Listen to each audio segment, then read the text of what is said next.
বিসমিল্লাহির রহমানির রহিম।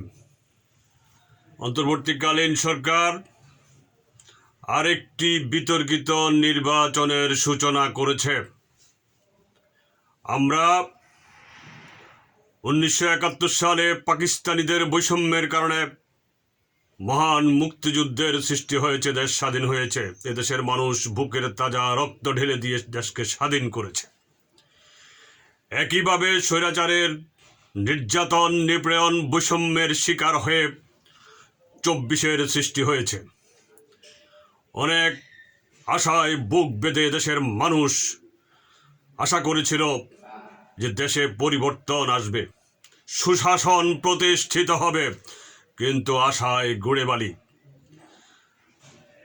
আসছে ত্রয়োদশ জাতীয় সংসদ নির্বাচন আগামী 12ই ফেব্রুয়ারি। এই সরকার গত 16 বছরের যে কালো আইনগুলো, নির্বাচনের আরপিওগুলো একটিও পরিবর্তন করে নাই। আমি একটি উদাহরণ দিয়ে বলি যে কোম্পানির দায় কোনো ব্যক্তি নেবে না। এই আইনটি হয়েছে কালো টাকার মালিক লুটেরাদেরকে নির্বাচনে সুযোগ করে দেওয়ার জন্য। অত্যন্ত দুঃখজনক, ইউনূস সরকার এই আইনটি পরিবর্তন করেনি। স্বৈরাচারকে স্বৈরাচার বলে গালি দেয়, কিন্তু স্বৈরাচারের কোনো আইন পরিবর্তন করেনি। লুটেরাদেরকে, ব্যাংক ঋণ খেলাপিদেরকে, কালো টাকার মালিকদেরকে আজকে ওই আইন বলে নির্বাচনী ময়দানে নামিয়ে দিয়েছে। আমরা যারা সৎভাবে জীবন জীবিকা পরিচালিত করে, সৎভাবে অর্থ উপার্জন করে আমরা নির্বাচনী ময়দানে নেমেছি, তারা আমাদেরকে আজকে এই নেকড়েদের মুখে আমাদেরকে ছেড়ে দিয়েছে, হায়নাদের মুখে আমাদেরকে ছেড়ে দিয়েছে। যারা কালো টাকার মালিক, যারা অন্যায় জুলুম করে লুটপাট করে সম্পদশালী হয়েছে, আজকে তাদের সাথে আমাদেরকে যুদ্ধে লাগিয়ে দিয়েছে।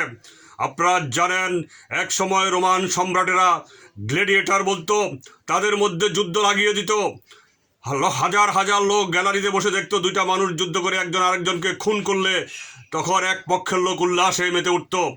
আজকে ঠিক একইভাবে আমাদেরকে ময়দানে নামিয়ে দিয়ে ইউনূস সরকার তামসা করছে, খেলায় মেতেছে, উল্লাস করার জন্য অপেক্ষা করছে। আগামী নির্বাচন, যেটা আগামী 12ই ফেব্রুয়ারি ত্রয়োদশ জাতীয় সংসদ নির্বাচন হবে না, নির্বাচনের নামে প্রহসন হবে। সেই প্রহসনের সকল প্রস্তুতি ইতিমধ্যে সম্পন্ন করেছে। আগামী 12ই ফেব্রুয়ারি হবে শুধু নির্বাচনের, ত্রয়োদশ জাতীয় সংসদ নির্বাচনের দাফন এবং কাফন হবে। এই হচ্ছে বাংলাদেশের বর্তমান পরিস্থিতি।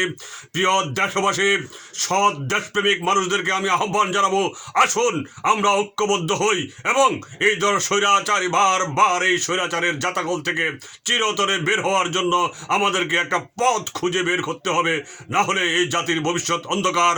আর আজকে যারা এই খেলা খেলেছে, আজকে যারা এমন পরিস্থিতি সৃষ্টি করেছে, আমি বলে দিতে চাই, আগামী দিনে আপনাদেরকে বাংলার ইতিহাসে এক কালো অধ্যায় হিসাবে আপনাদের এই অধ্যায়টা লিখিত থাকবে। পরবর্তী প্রজন্ম আপনাদেরকে ধিক্কার জানাবে এবং এটা যে একটা কালো অধ্যায় সৃষ্টি করেছেন সেটার প্রমাণ আপনারা রেখে গেলেন। প্রিয় দেশবাসী, দেশপ্রেমিক জনগণকে আসুন আমরা বাংলাদেশ ডেমোক্রেটিক মুভমেন্টের পক্ষ থেকে ঐক্যবদ্ধ সংগ্রাম গড়ে তুলি, দেশে একটি সুন্দর, শান্তিপূর্ণ, বৈষম্যহীন পরিবেশ সৃষ্টি করি। এই আশাবাদ ব্যক্ত করে আমি আমার বক্তব্য এখানে শেষ করছি। আল্লাহ হাফেজ। বাংলাদেশ জিন্দাবাদ, বাংলাদেশ ডেমোক্রেটিক মুভমেন্ট জিন্দাবাদ।